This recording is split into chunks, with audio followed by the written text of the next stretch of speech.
저는 이 요한복음을 쭉 지금껏 살펴보면서 성경 속에서 25절에도 나왔지만 예수께서 행하신 이 일 외에도 많으니 만일 낱낱이 기록된다면 이 세상이라도 이 기록된 책을 두기에 부족할 줄 아노라 라고 얘기하면서 요한이 바라봤을 때 예수에게 있어서 중요한 그 사건을 지금 이렇게 담아놨다라고 얘기합니다. 물론 이 본문에는 약간의 과장법이 있습니다. 그러나 이 과장법은 예수님의 사랑, 하나님의 사랑을 담아두기에는 사실 부족한 부분이 많습니다.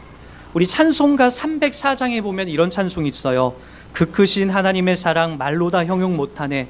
저 높고 높은 별을 넘어 이 낮고 낮은 땅 위에 죄 범한 영혼 구하려 그 아들 보내사 화목제물 삼으시고 죄 용서하셨네. 하나님 그 크신 사랑은 측량 다 못하네. 영원히 변치 않을 사랑 성도여 찬양하세. 3절에 보면 이런 가사 나옵니다. 하늘을 두루마리 삼고 하늘을 종이 삼고 바다를 먹물 삼아도 한없는 하나님의 사랑 다 기록할 수 없겠네. 하나님의 그 큰 사랑 그 어찌 다 쓸까? 저 하늘 높이 쌓아도 채우지 못하리. 하나님의 그 크신 사랑은 측량 다 못하네.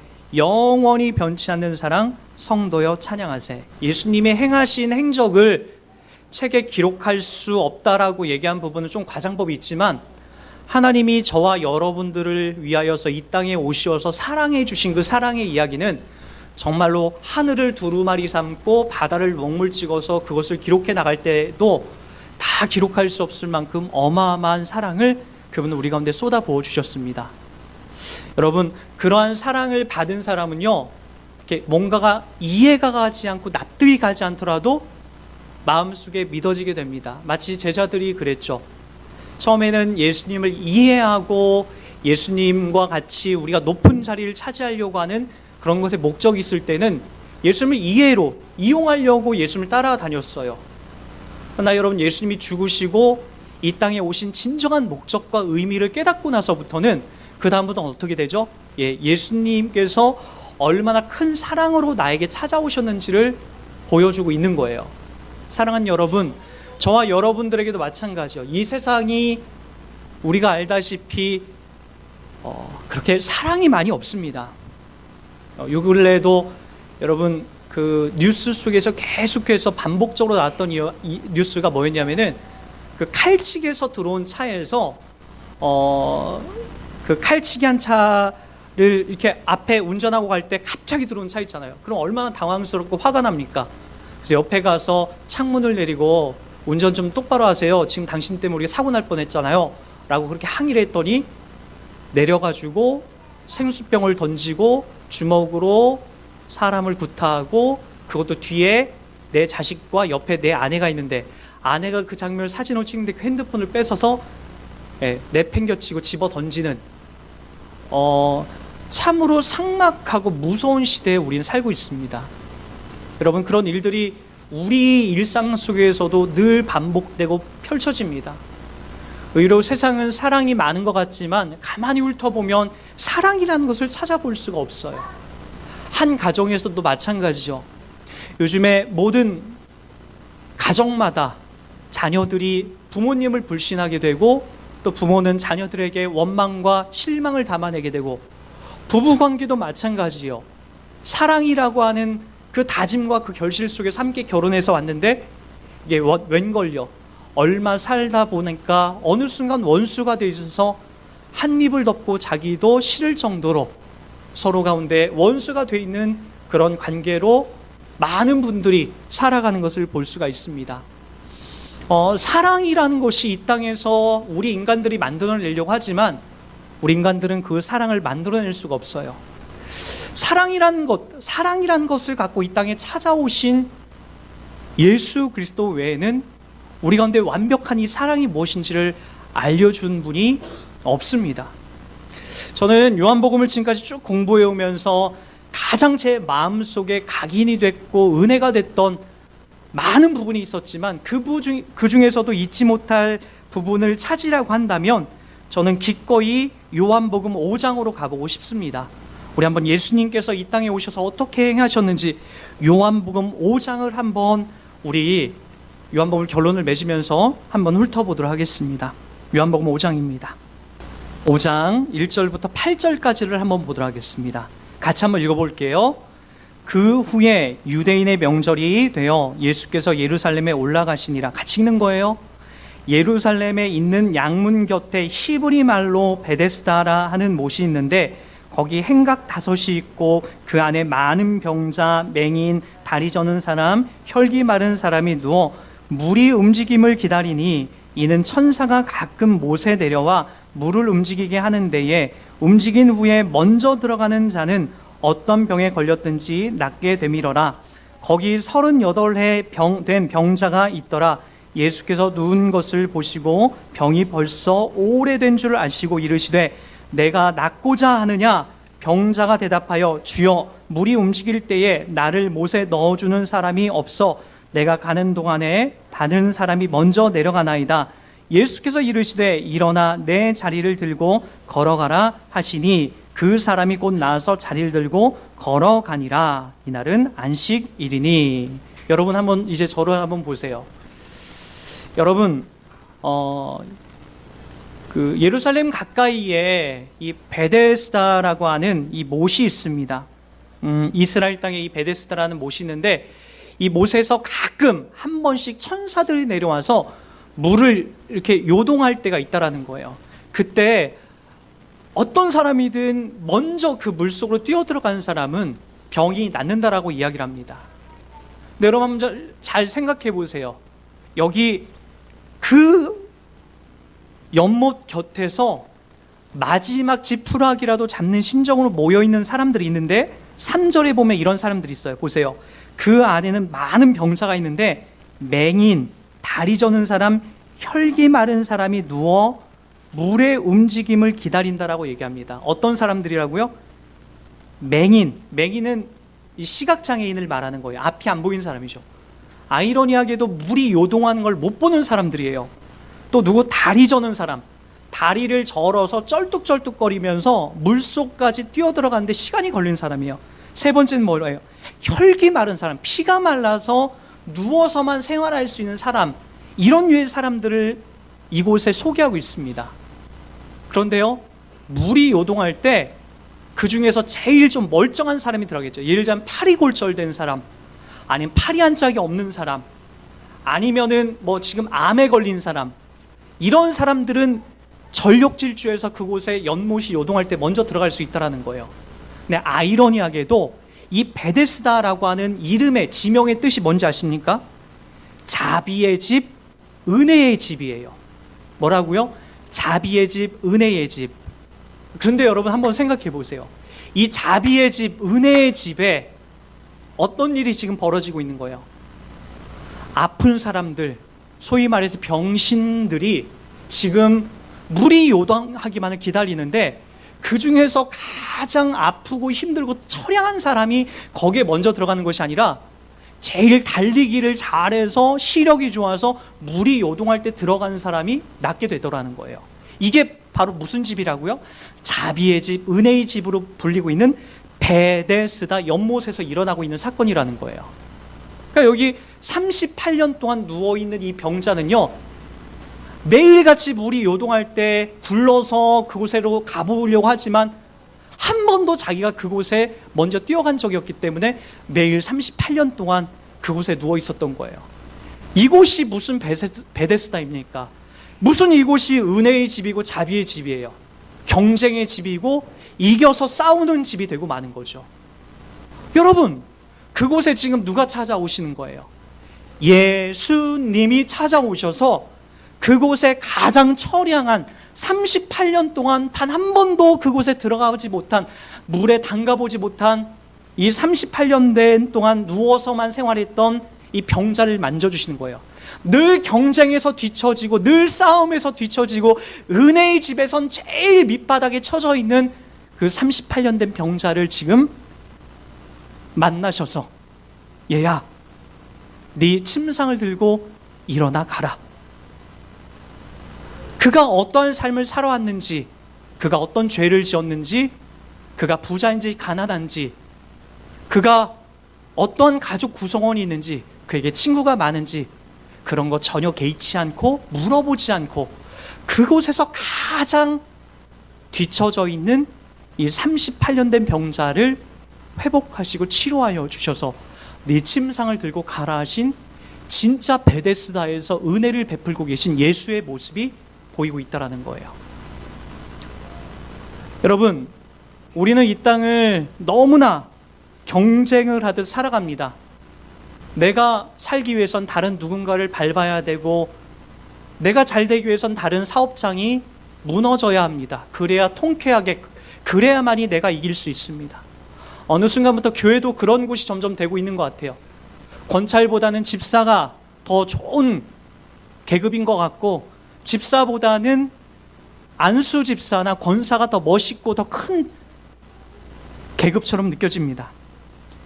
안수 집사와 권사보다는 장로가 돼야 그래도 교회 가운데서 뭔가 어깨 좀 피고 다니고, 그리고 다른 사람들에게 더 많은 인세를 받고 다니는 모습처럼 비춰지게 됩니다. 아니, 그런 거 다 떠나고 교회 가운데서 돈 좀 있고 재력이 있는 분들이 그래도 교회에서 또한 집중받고 또 존경받는 모습을 설 때가 많은 것 같습니다. 여러분, 그러나 예수님께서는 베데스다 연못 이 은혜의 집에 와서 그곳에서 가장 인기 없고 가장 뒤처져 있는 이 38년 된 병자를 회복하시고 치료하여 주시고, 너도 하나님의 백성이요, 너도 내 자녀다라고 하는 그런 삶으로 그를 초청하고 있다는 걸 기억하셨으면 좋겠습니다. 달리기를 잘해서 연못에 뛰어가는 능력 있는 사람이 교회에서 인정받는 것이 아니라, 그리고 우리 사회에서는 그것이 인정받는 자리일런지 모르지만, 교회라는 곳은, 우리가 모여있는 곳은, 우리가 예수 믿는 자리라고 하는 곳은 언제나 이렇게 부족하고 연약한 사람들도 제대로 된 대접을 받는 곳, 그곳이 바로 교회여야 하고 예수 믿는 사람들의 삶이어야 한다는 거죠. 여러분, 예수님은 저 천국에서 계시다가 이 땅에 육신을 입고 이 땅에 오신 분입니다. 그렇다면 무엇보다도 저 천국에 있는 삶을 그분은 이 땅에서 아주 잘 담아냈을 거예요. 맞죠, 여러분? 여러분 마찬가지잖아요. 한국에 살다가 미국에 가면은 여전히 한국의 습성이 나오잖아요. 미국에 오래 살다가 오면은 나도 모르게 미국에서 행하던 그런 모습들이 나와요. 미국은 되게 여유가 있다면서요. 외국은요, 서류 하나만 제출하는 것도 일주일, 한 달, 병원에 가서 진료받는 것도 몇 시간, 며칠은 걸려야 된다면서요. 한국에 있는 사람은 그거 답답해서 못 살겠다라고 나오는 분들이 되게 많아요. 예수님이 저 천국에서 사시다가 오신 분이라고 얘기했습니다. 저 천국에서 어떤 삶을 살았는지 그분이 살아간 행적들을 보면 알게 되는 거예요. 바로 이 땅에서 그렇게 힘없고 빽없고 연약한 지체들을 외면하자는 분이 바로 우리 예수님입니다. 여러분, 이 다음에 우리가 천국에 가면 어떤 것 때문에 깜짝 놀랄까요? 제가 누차 말씀드리지만 황금집, 우리가 충성봉사에서 넓고 큰 집에 거하기 때문에, 그리고 그곳에 말할 수 없는 큰 천사들이 우리를 섬겨주기 때문에 그곳이 천국이 아니라다라고 제가 여러 차례 말씀드렸습니다.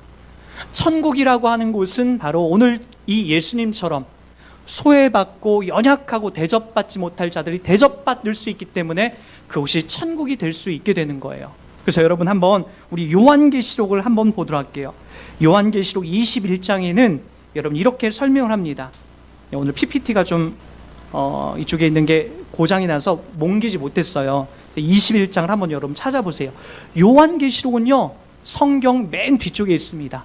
요한이 기록한, 요한복음을 기록한 요한이 요한계시록 21장에서 뭐라고 기록한지 보세요. 자, 이것도 같이 한번 읽어볼게요. 시작. 또 내가 새 하늘과 새 땅을 보니 처음 하늘과 처음 땅이 없어졌고 바다도 다시 있지 않더라. 또 내가 보매 거룩한 성 새 예루살렘이 하나님께로부터 하늘에서 내려오니 그 준비한 것이 신부가 남편을 위하여 단장한 것 같더라.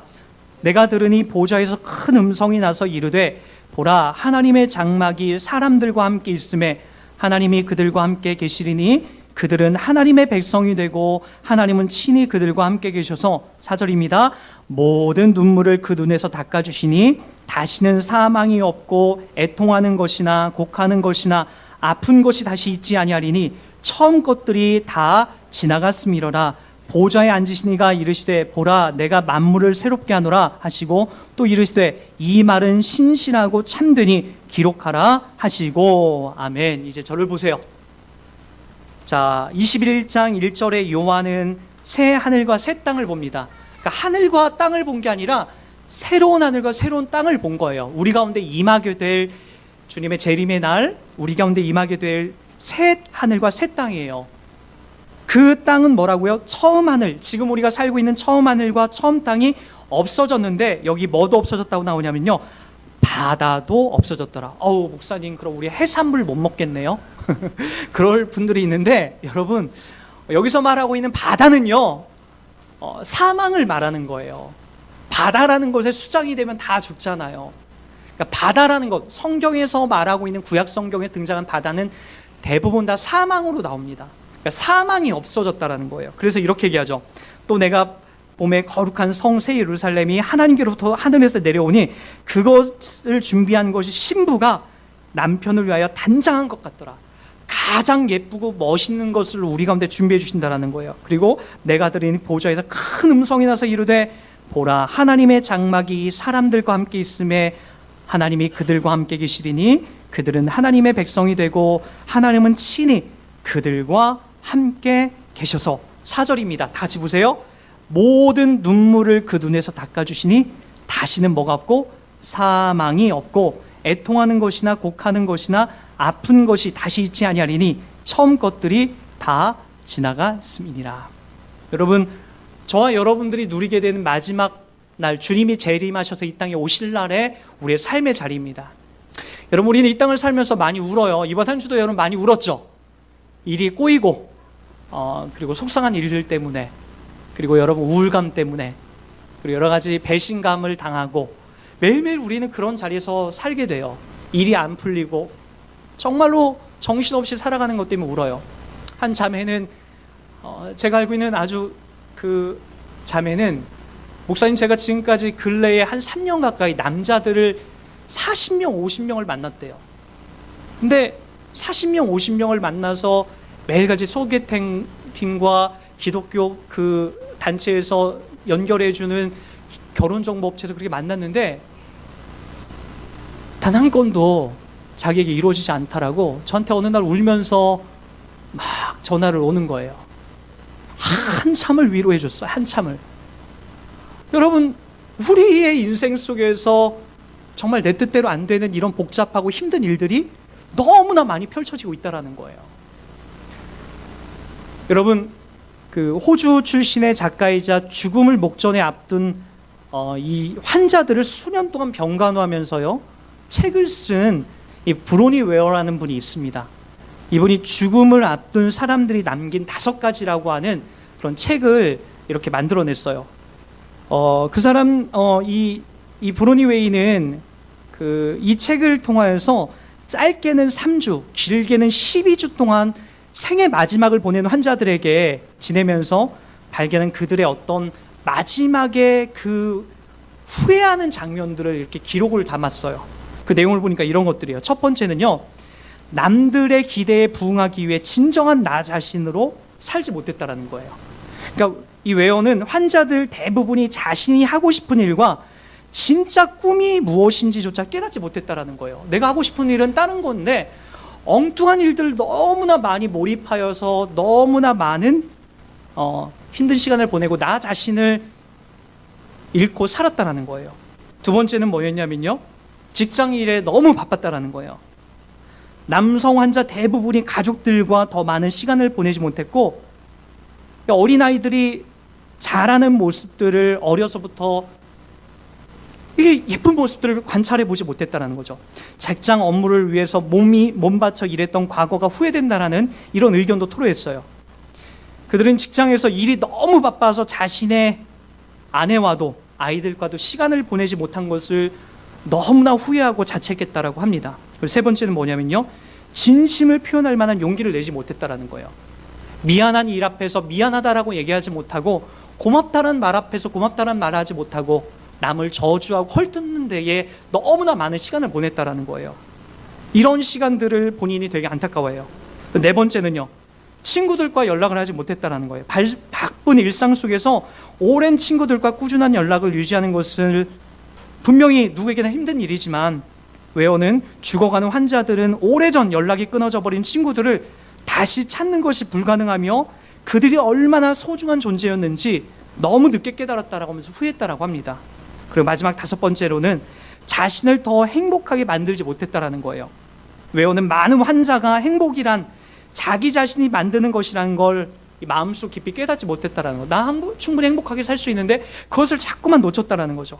그리고 앞에 돈과 명예만을 쫓아서 그렇게 인생을 허비하여 이 병에 걸리고 아파서 죽음 직전에 머무르게 됐다라는 것으로 큰 후회를 하는 것으로 책이 이렇게 종교를 하게 됩니다.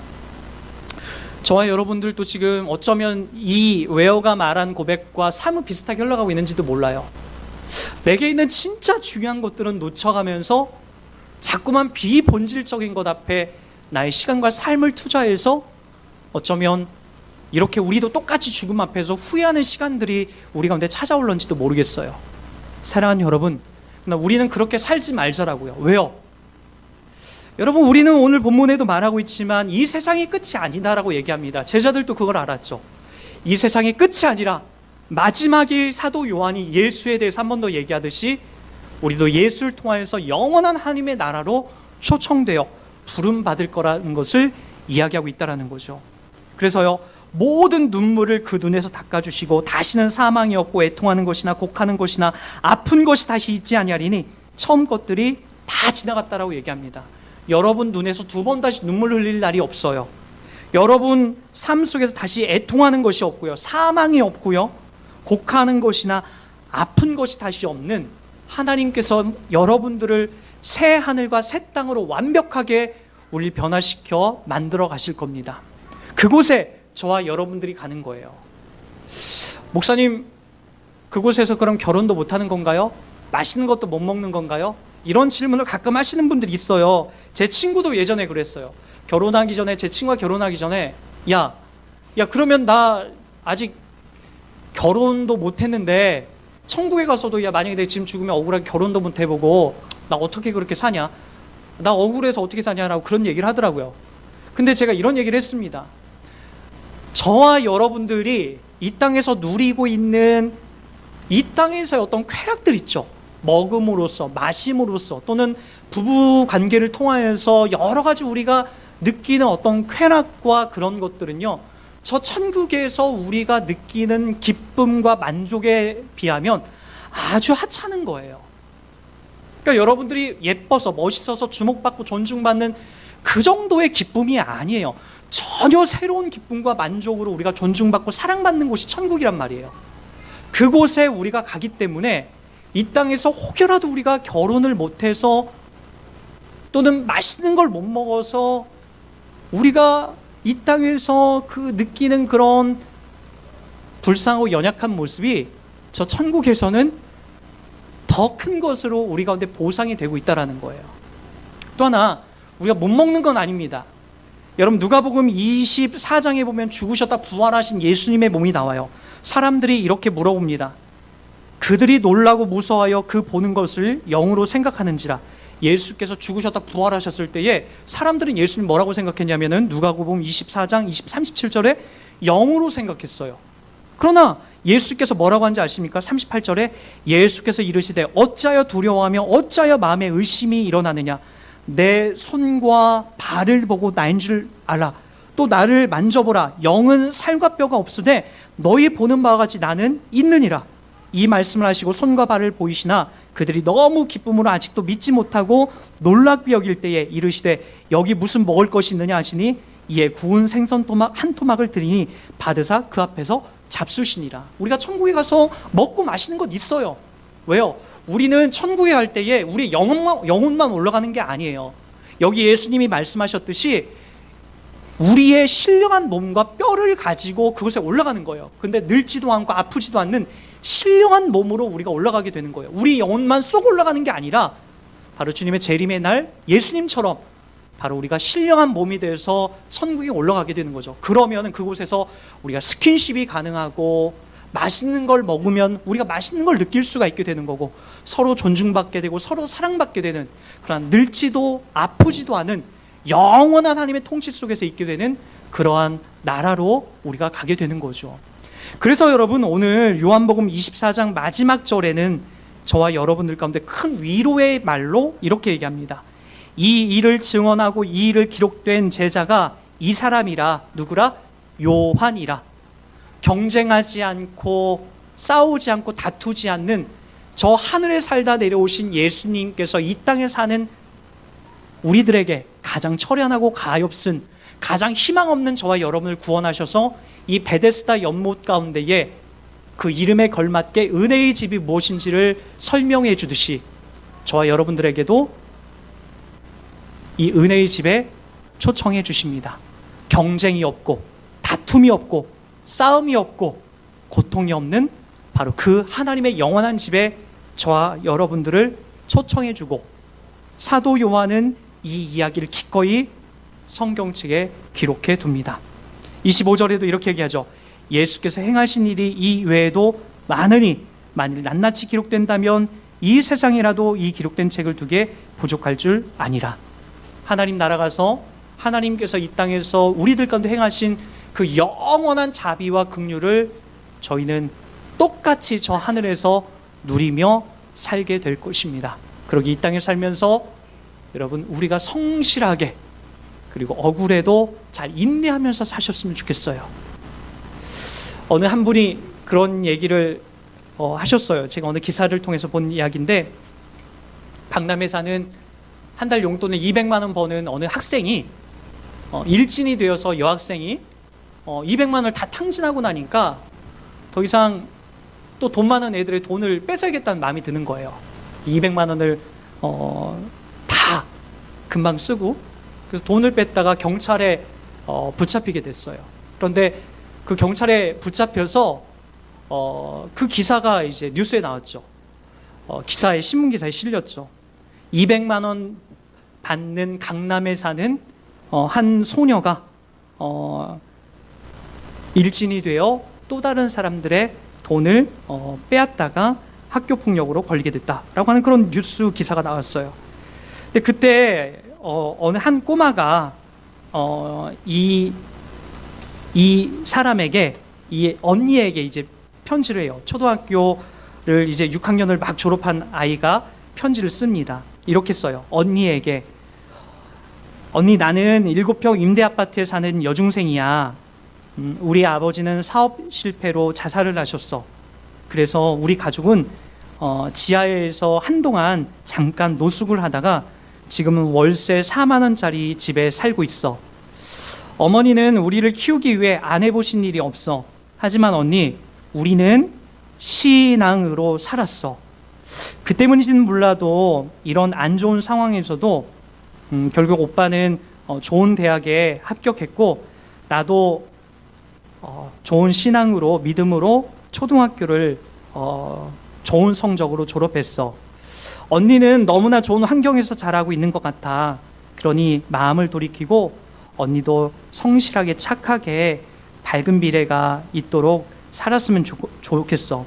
언니, 절대로 좌절하지 마. 내가 언니를 위해서 기도할게. 라고 이렇게 마무리합니다.